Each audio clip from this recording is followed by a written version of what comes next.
How's it going, guys? My name is Zach with the Movie Castle, and today we're going to be taking a look at 30 Days of Night Volume 2, Dark Days.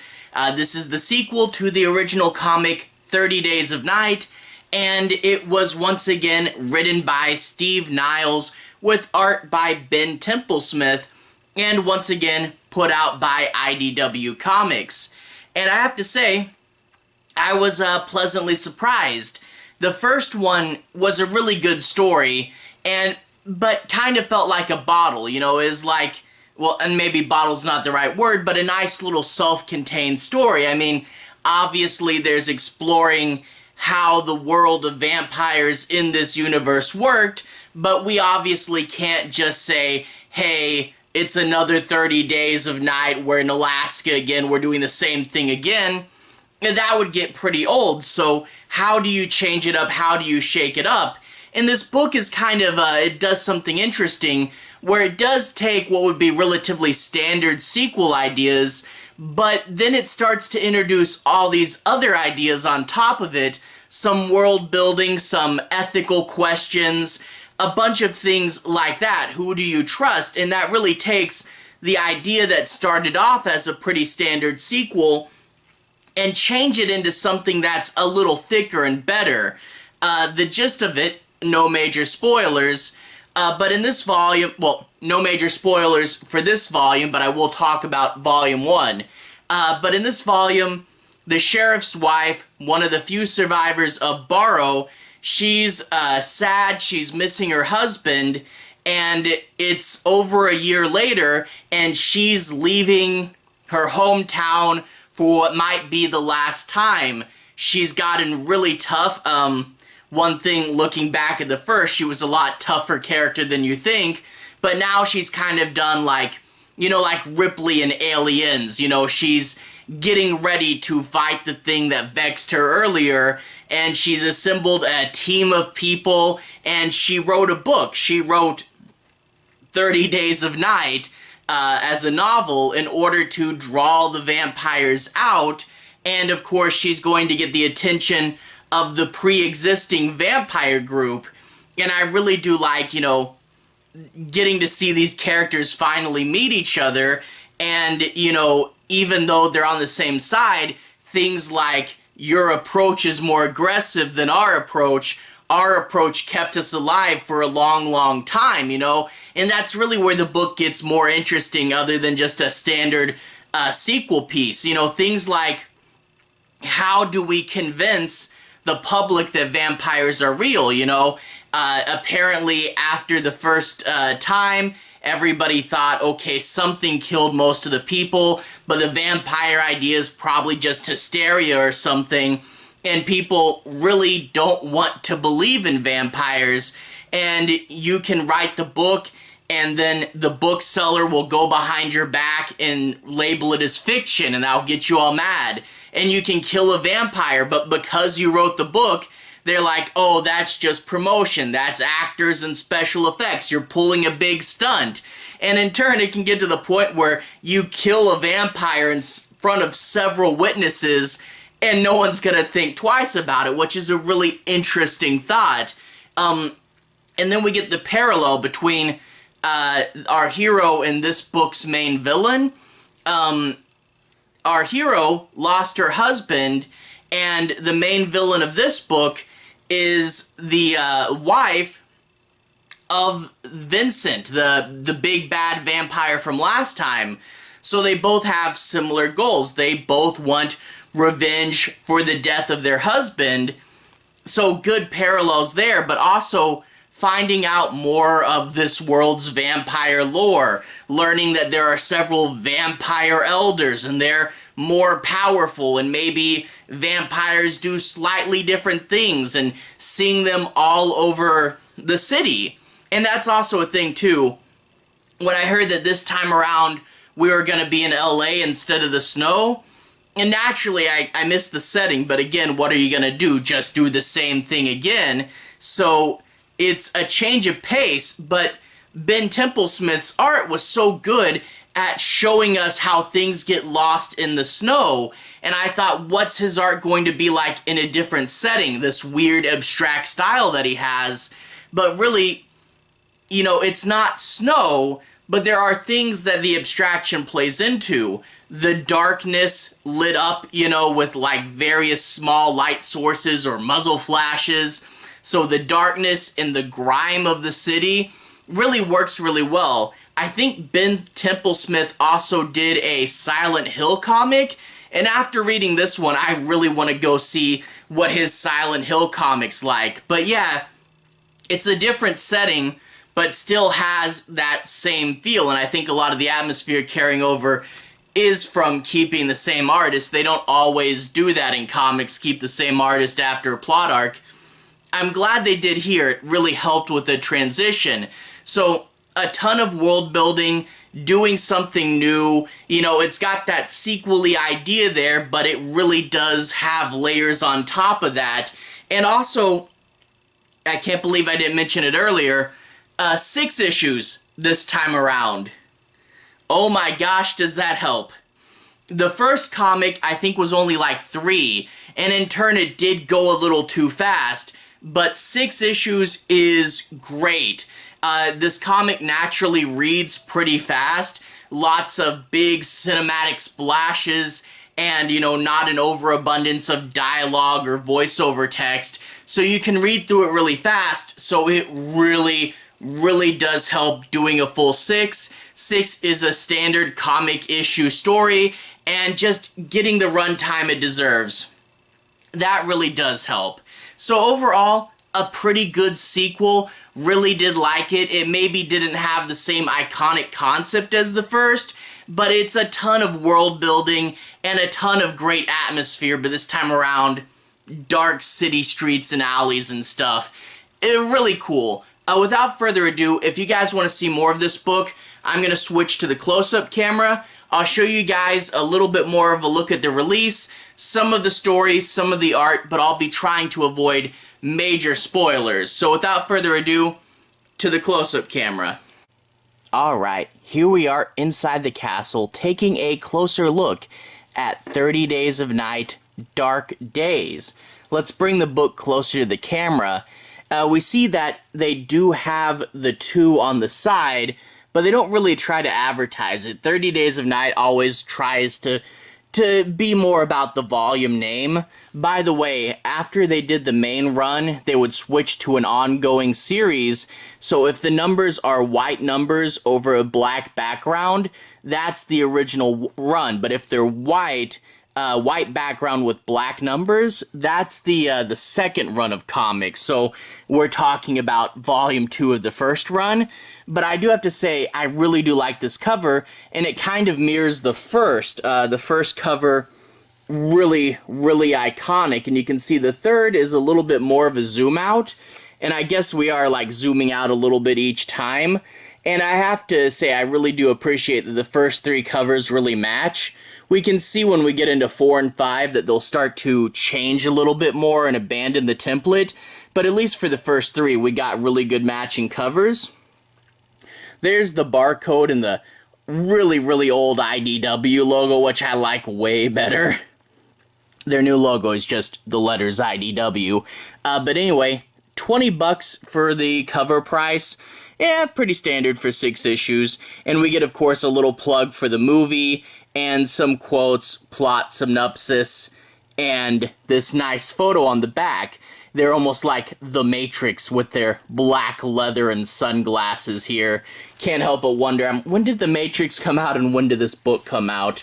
But anyway, nice cover on the inside, and then we get an introduction by Eric Reed. And Eric Reed, if we look at the bottom, Eric Reed is the writer of the films The Hitcher and Near Dark. Near Dark is a pretty good vampire film. Go check it out. And the writer-director of Body Parts and Bad Moon. Bad Moon's a werewolf movie. But he talks about how he likes how cinematic the comic is, and how you don't know who you can trust and stuff. But there's the credits over here. Steve Niles, story, Ben Templesmith art, And then after that, well, actually, wait, let's flip to the back first. There's the cover gallery in the back. And yeah, we do have just A covers, but they're all in a cover gallery because, and I think they did this last time, there's no chapter divisions, all the pages are together, it reads through like one big book. I'd rather have chapter divisions because that's a natural place to stop if you can't sit down and read it all at once. But that being said, you can usually guess with this story. There's ads for the other books. I always like to know a little bit about the other volumes. This is a second printing. And they even did a cool thing and show you stuff that Steve Niles and Ben Templesmith did other projects. If you like this, you may also like. And a really fun picture for the back there.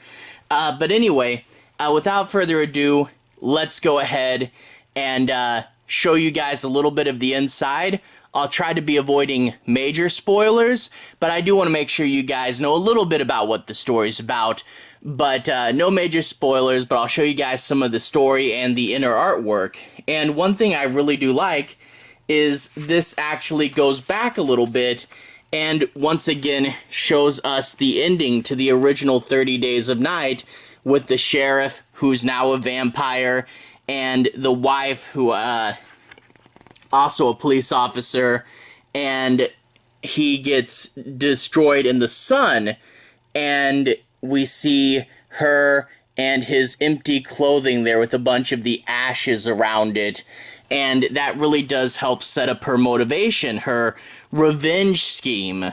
And we get this really nice panel here where she's looking at her husband's grave, and she says, I have to go, I have to do this, this may be the last time I see you, this may be the last time I'm ever in my hometown, which is just such a somber opening. And then she has her friends in the car, and they drive off, and that's where we get to see that she now has a band of vampire hunters, and they're going to Los Angeles.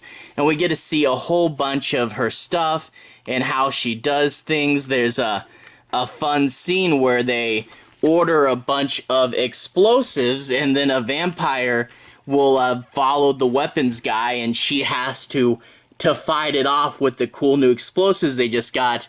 There's the training dummy they were going to use, and we see his, skull effer shirt he's got on there. So there's a bunch of stuff, and we also get the famous scene.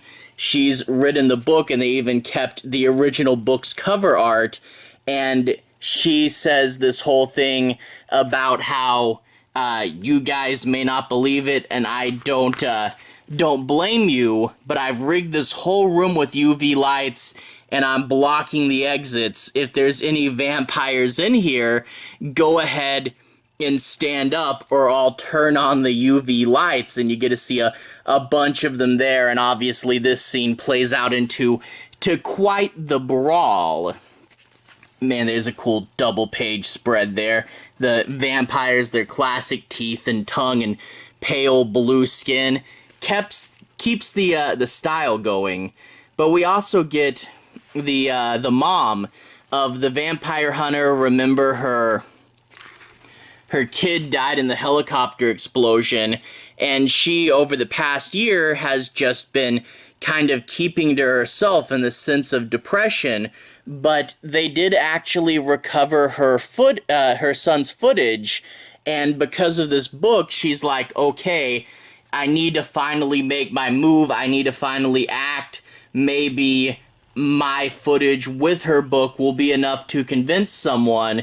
So these two characters are going to finally meet and discuss what they can do about the vampires. Two characters that lost someone, and I really feel like, in the first book, this was an interesting subplot, but it didn't have too much of the payoff, and the old school vampire hunters I feel like their plot is finally paying off in the sequel, but we get a bunch of moving pieces. There's someone watching them from across the street, taking notes, and maybe they're from the government, it looks like. And we also get someone going to borrow and picking up something. We don't know what's going on, but there is some strange connection to the first one there. I can never find this scene. I looked for it before. There it is. Yeah, we get this mysterious vampire, and she went and got something from Barrow. But the other big thing is we get in Norway, we get this guy showing the book to this mysterious lady, and that's going to be the husband of the big bad vampire from last time. We get this good reveal with this portrait of the two of them, and then there's her standing there.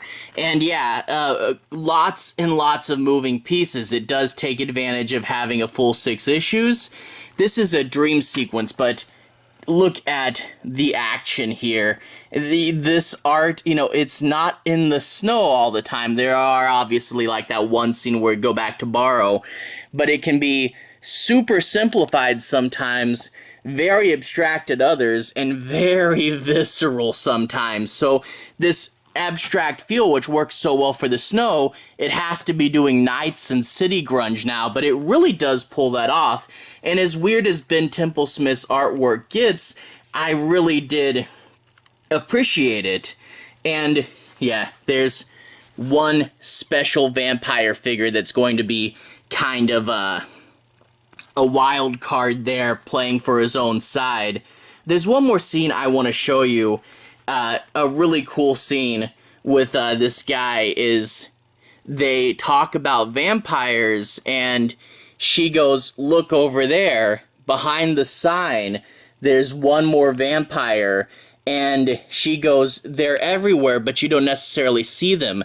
They're crawling around the city like roaches." And she flips it off, and of course it runs away. But yeah, a really good idea that, you know, you have a whole city and there might be vampires crawling around. Yeah, you don't see them. They're hiding in the shadows. That's pretty cool.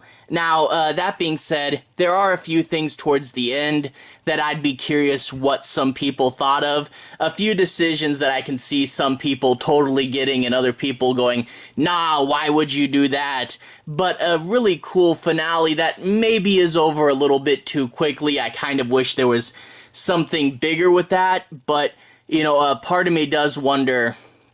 The third book, we still have Niles on it, and Templesmith, and I think, and I'm really wondering, will that be like the closeout to a trilogy? You know, is there still one more part in it? So I really am curious. You know, I know they made a whole bunch of these, but I don't know how on a continuous plot it stayed or not. So I read this one, and I really did like it. It gave me faith in an extended 30 Days of Night universe. So I do have 3 and 4 already, and I'm going to be trying to get to those pretty soon, and I'll be looking at trying to buy up some of the other ones. But yeah, definitely had a good time with the sequel.